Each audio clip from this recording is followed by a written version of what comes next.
Hi, I'm Dana, one of the instructors for project management. And after our last group of classes, the question was asked how to use Microsoft Teams and use it with Planner. So I'm going to share my screen and show you how that's done. So here we go. All right, so I'm in Teams right now. And what you want to do first is join or create a team. So we're going to create a team. I typically go with other. It's one channel. And you can make it public that anyone can see it, but I advise to do it private because that way you choose who's allowed to see the information in this team. So it's project. We're naming it Project Management Demo, and we're going to create this team.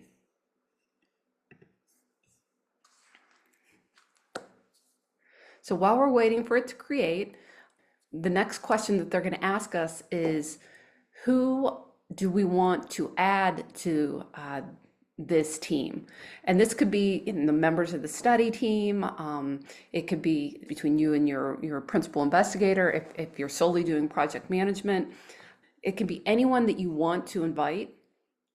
But when you're starting this and you're first starting to write it, my preference is to not let anyone join until it's beautiful and ready to go. So let's not add anybody currently, and I'll show you how to add people on the back end. In general, we've all used Teams, and there's posts that you can read. You can upload files, like maybe if you have a protocol or the IRB approval or the latest consent form can be sort of tucked into the files. But we want to add a tab, and we're going to add a tab. And we want to use Planner. And Planner is the first one that came up, but if it doesn't come up, search in the apps, choose Planner, and it's going to ask you what you want to name your tab.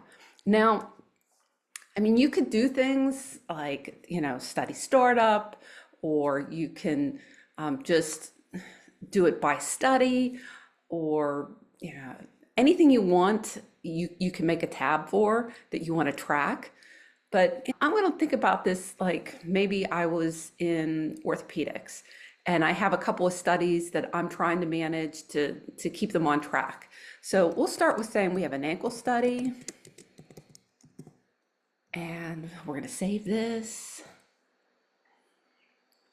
So we see right up here, we have the ankle study, and maybe we're also going to track our knee study.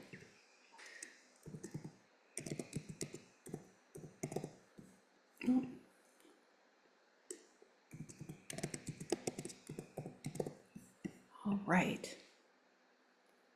So right now we have two tabs that are utilizing Planner. We have the ankle study and the knee study.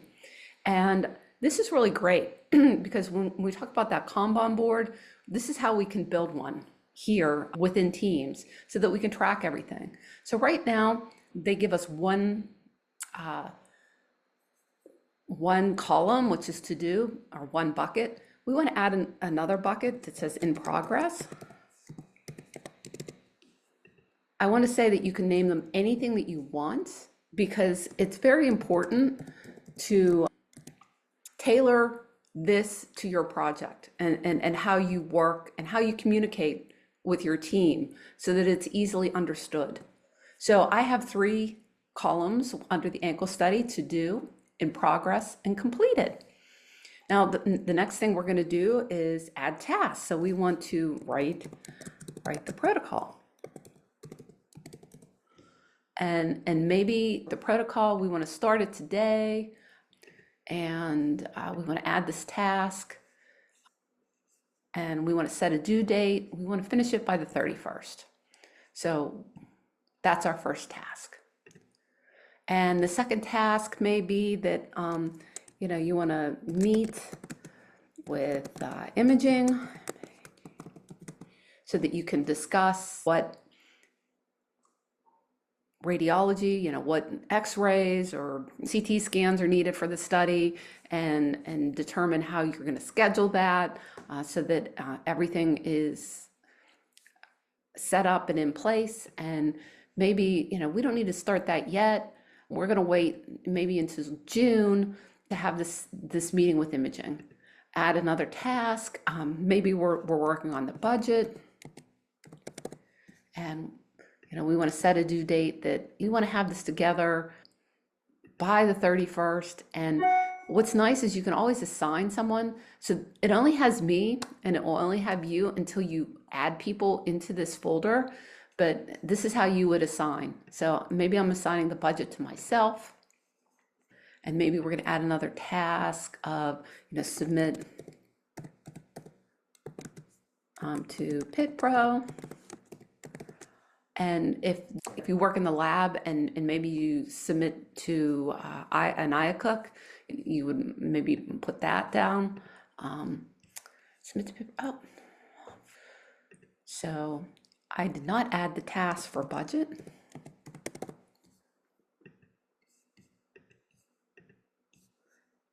So if you don't click add task, it's not going to add it. And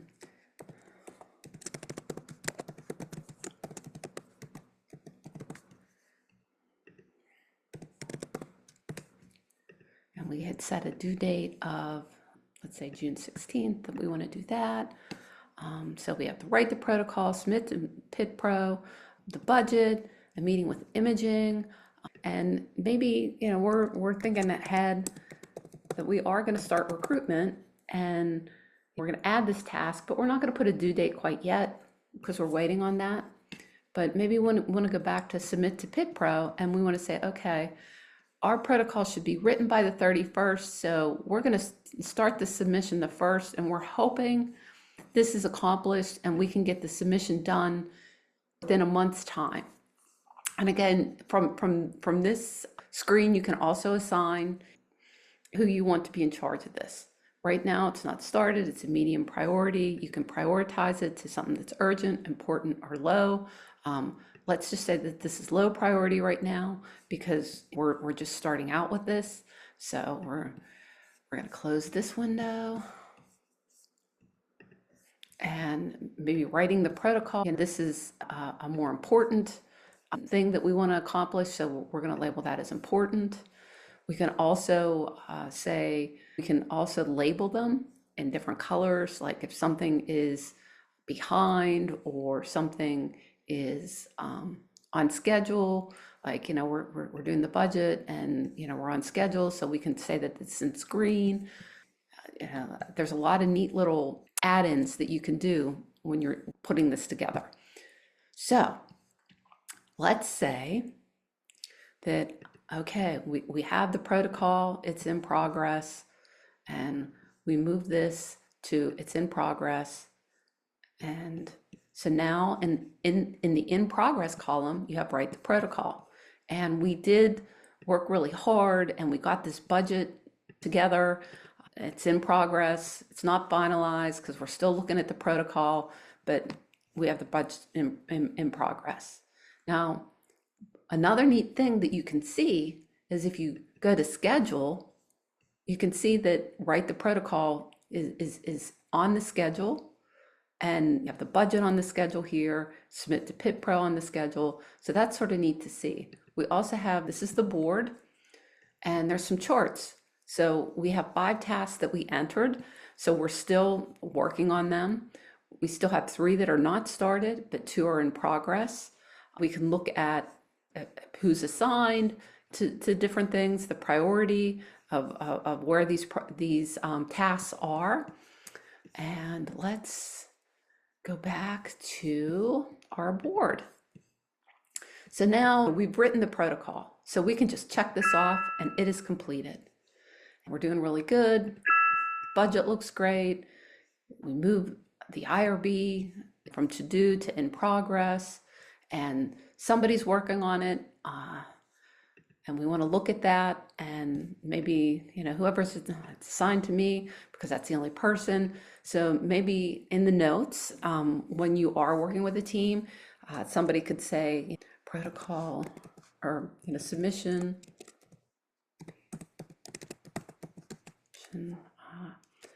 The submission was, let's say it was, 6/10.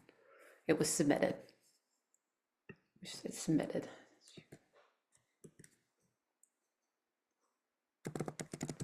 Submitted 6:10.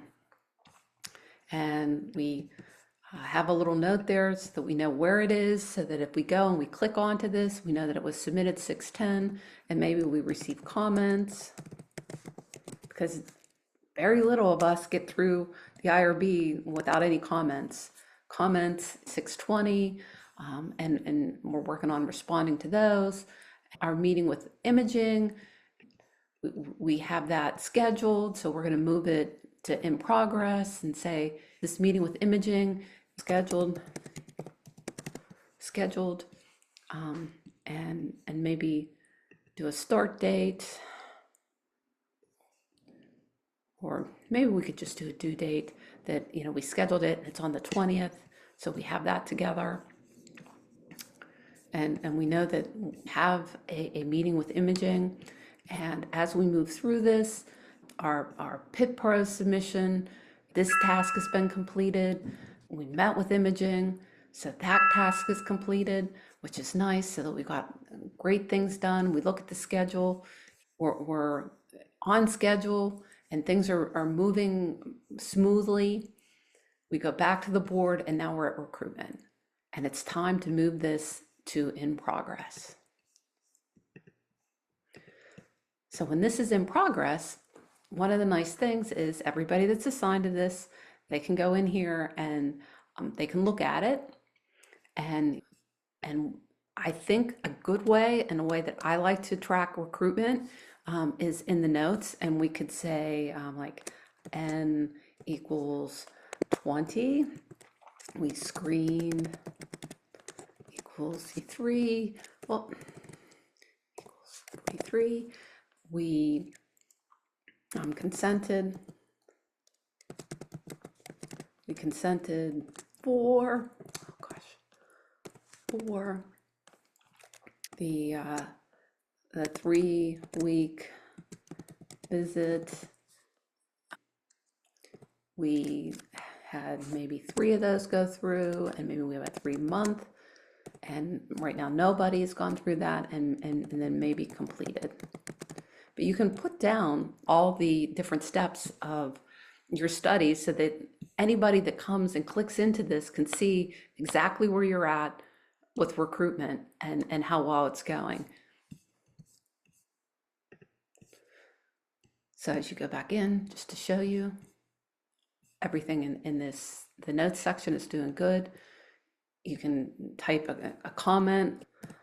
Looks like we are on track. Great job.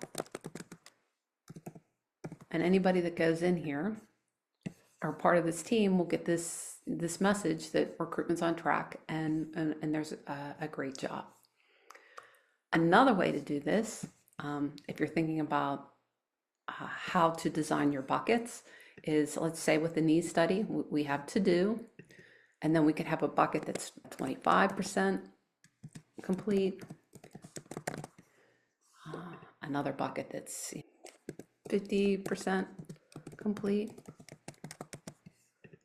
another bucket 75% complete, and then last but not least, completed.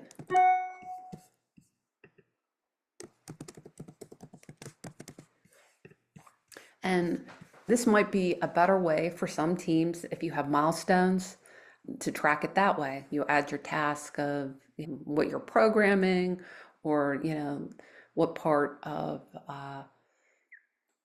this prototype that needs to be done, things of that nature, and then you can put the tasks in here. As they're completed, you can move them along the buckets. Another nice thing that you can do, let's go back to the ankle study, is like, you can also, if you have an attachment, maybe there's an Excel spreadsheet that shows this information a little bit more granular, you can add the attachment in here. You can add an item to the checklist as you're going through this, if you'd like to do that. And yeah, We go back to posts. It shows you that if whoever's in this, that they added a tab for knee study, a tab was added for ankle study, so that somebody can go in and just access it and see what's going on. Your completed tasks will always be here, and it'll show all the ones that are completed. I showed you the board. You can do it by list of what's going on within the study. Other than that, I think it's a good starting point of what you can do with Planner and Microsoft Teams. So let me stop my share and say that if you have any additional questions or you run into any problems, we're happy to meet with you and help troubleshoot this. At the end of this way, there is a REDCap survey. We would like you to just fill it out. It's about 5 questions. We want to know who completed this, if it was actually helpful. And we also want some suggestions on other tutorials that we can do that will be helpful for you to be successful in your project management career. So thank you so much, and you have a great day.